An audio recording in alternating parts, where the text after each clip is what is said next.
Hello everyone, good morning, good afternoon, good evening. Dr. Michael Lee here. Thank you for joining me for today's live, whether you're joining on Facebook, Instagram, Twitter, or even YouTube. So let me ask you this question. How many of you want to find out how to make the best strategic decisions to drive success in your business? How many of you like that? If you like that, put yes in the chat, because this live is all about helping you. But firstly, before we actually talk about that, I guess we need to actually define success, because you're here because you have a business. You're here because you either have a bricks and mortar business, so it's a physical business, or you may have an online business, so you may be doing coaching. You may be coaching someone whatever problems they may have, and then you may be that solution. But the real question is, you need to also know what success is. What is success not only for your business, but what is success for the people you want to serve?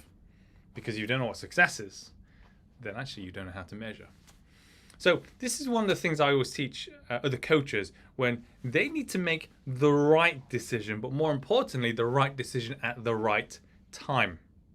Because there are a lot of decisions. I want to do this, I want to do that. And they actually become, I call them bright, shiny objects, which actually distract us on what we're meant to be doing right now. So we need to know what success looks like, but also we need to know a timeline of events of what we need to be doing over time, so that we are following that timeline to reach and drive that success. So the first thing is, we have to look at and define what success looks like to you. So whatever the success is for your business, where I want to help 1 million people in the world, or I want to be able to solve whatever problem in the world, but it has to be a way to quantify it. Because if you're not quantifying it, you're not measuring. Because this is the problem when people don't measure. Their whole business is in chaos. They're like, oh my goodness, I'm not measuring this. Do I do this or do that? Because when you're not measuring, at least it tells you what you're doing really, really well up to a point. But then also it tells you what you're not doing so well, why it breaks down up to a point. But this is why measuring is so important.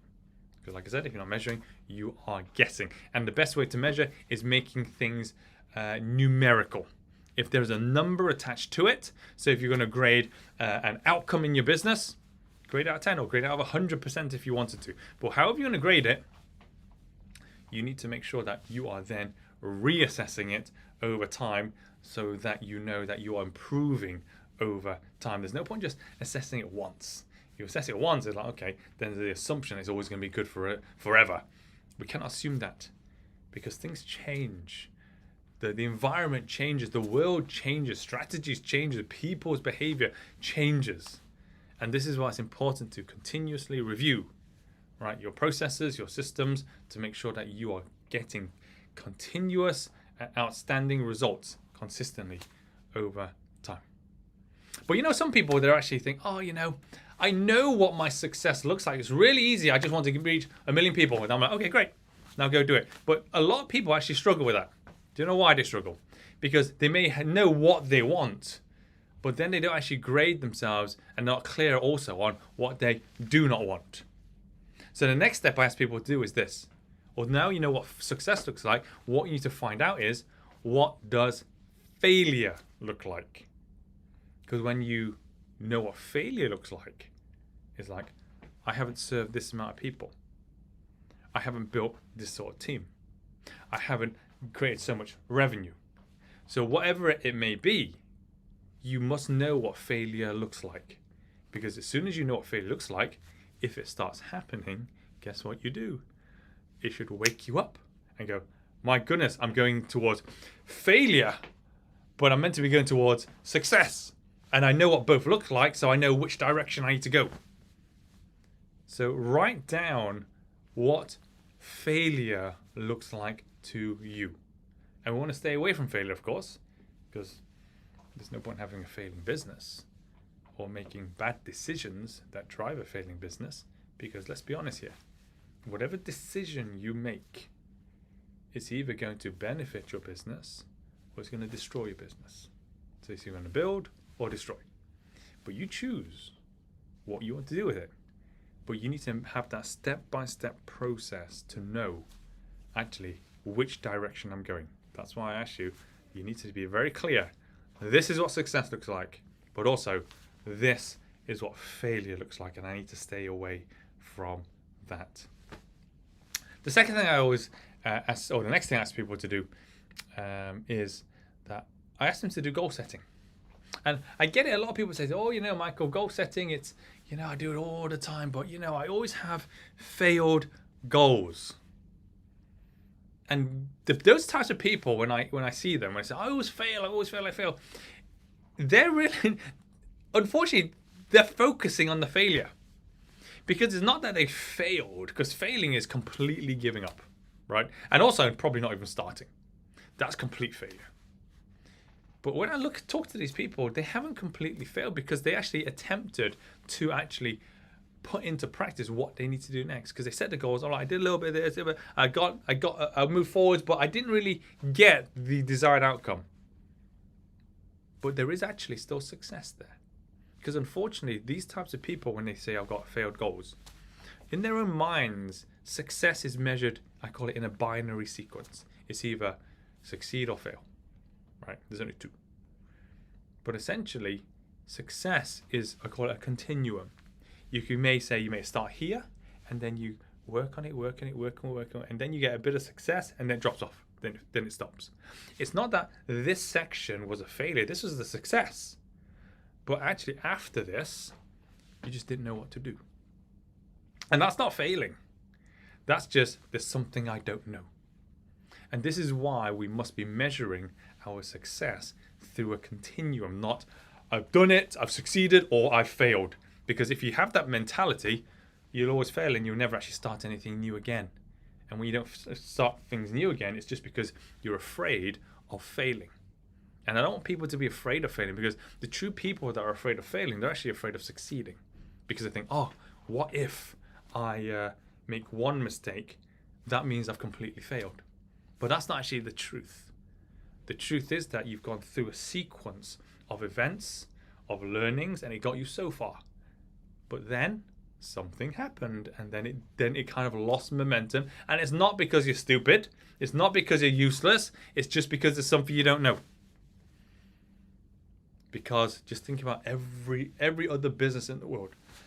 Excuse me. There are other businesses that are super successful. And guess what? They've already walked your journey. Excuse me. But there are also other businesses that are not as successful as yours.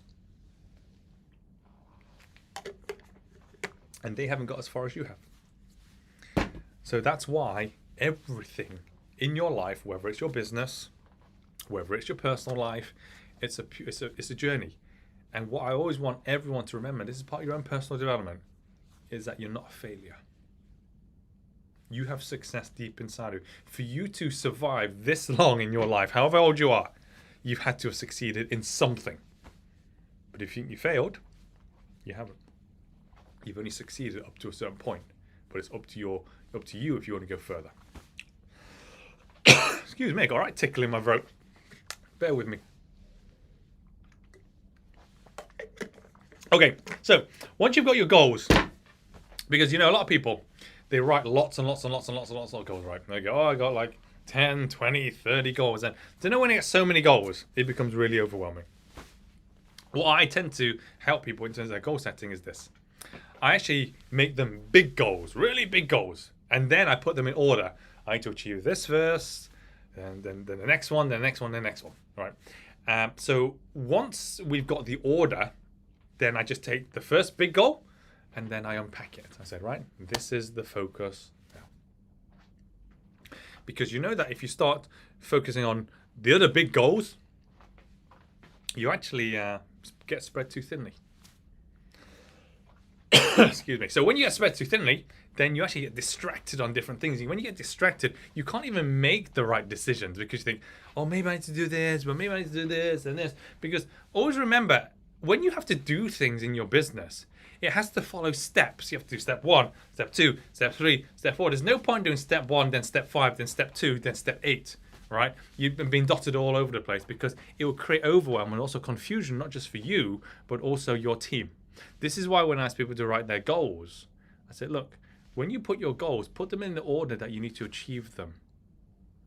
And once you put them in order to achieve them, now not only you need clarity, now give it to your team and then make sure that they're clear of not only why they need to do these goals, but also by when. Because you know by when means the deadline. Because once you've got a deadline, once it's done, guess what you get to do? You move on to the next goal, the next big thing. And we have the next big thing, go through the same process. Because this whole journey is about growth, but it's about growing in the right order. Which leads me actually to the next point is this. Always focus not on your next 10 steps, just focus on your next one step. Because there's this famous saying, you do not need to see the entire plan of life in order to take the next step. When people see these big things, they're like, oh, they get distracted. We obviously get distracted. And then they get stuck. They get anesthetized. They get paralyzed because they're in overwhelm. But when you know what the next thing is, just see and then do. See and do. Write that down. See and do. That's it. Don't go and say, oh, I need to research this, research that, because that will confuse things. If you have other departments, get them to look at it. Because you as a business owner, you need to see the big picture and you know the order. Right, this needs to work, then this, then everything will work perfectly. Just know your next step. Okay? And that leads me to the last thing now. Once you know what your next steps are to make these strategic decisions to drive your success in your business, you need to make sure your team is accountable. Because you cannot do this by yourself. And if you have a mission that you can do by yourself, what I tend to say to these coaches is this. Your mission isn't big enough. Your mission needs to be bigger than you. When it's bigger than you, you actually bring people together and then they share your mission. And when they share your mission, not only does it affect your team's lives, but everyone they touch as well. So it's going to be reaching more people anyway.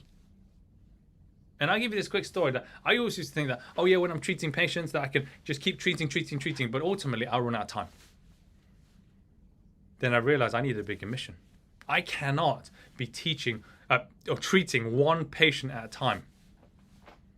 I need to be teaching clinicians so that they can then treat more people, then more people are helped, their lives get transformed, then the communities get transformed, families get transformed, cities get, and that's how the world becomes a better place. I had to reach more people, but I needed a team.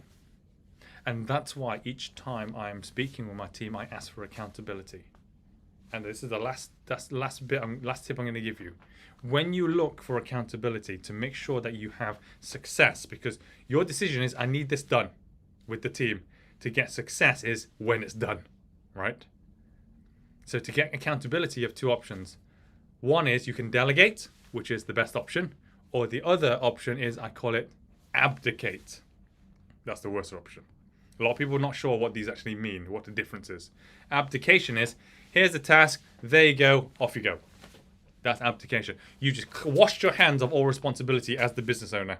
If you do that, you're irresponsible. That's abdication. Delegation is this. This is why I need accountability. This is what I do with my team. Here are the tasks that I need. This is the reason why I need the tasks.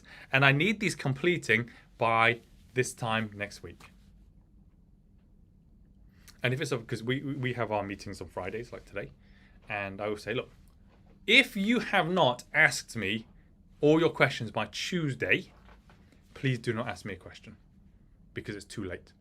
It will be too late for you to actually turn over the work in time for Friday, and then you will actually let down the team, you'll let down me. And they understand that. That's their, I call it, primary deadline.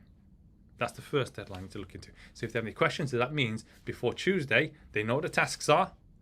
They need to ask the questions. They must have at least had a brief review of what they need to do and create questions. Because if they don't have any questions, my assumption then is that you've spent the time to research it. You know what you're doing. Now just give me the results on Friday. But if they're asking me questions on like Wednesday, Thursday, the day before the deadline, the question I'd be asking my team would be, so what did you do on Saturday, Sunday, Monday, Tuesday? And it would be, yeah, it's laziness. And I call my team out on it. And it doesn't happen anymore, but it used to happen. I said, this is just laziness. But this is why being a business owner, you have to be the role model. You have to be the leader. You have to be the inspiration. You have to be the one that polices what needs to be done. Because they need to want to be like you. And when they're like you, then they will grow like you as well. Because remember, whoever's in your team, they will become like you, and that's what you want. Because when you get that, then your mission will grow even bigger. And as it grows even bigger, you already have the right people because they're growing like you. And when you have that, guess what? Then they will be making the right strategic decisions to drive success on your behalf.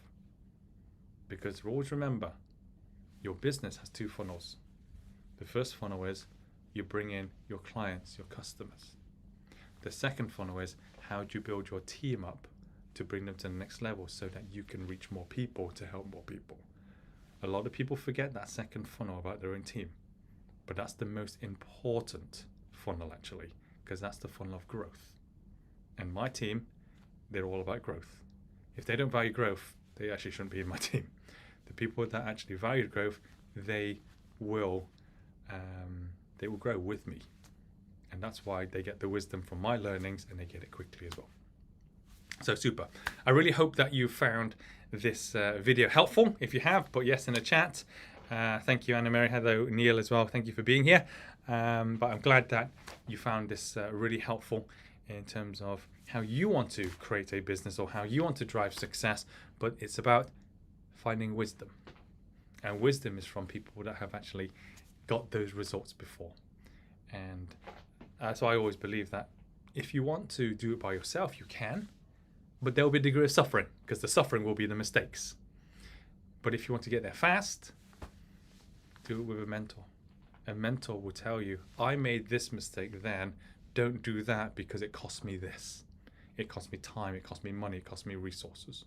Because as soon as you then have the experience of your mentor, then you have clarity.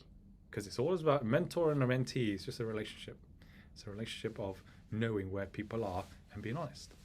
So thank you for being here. Thank you for checking in. And if you have any questions, put it into the comments. And, have a wonderful rest of your Friday. And I look forward to seeing you next week for next week's live as well. Have a great weekend. Bye for now.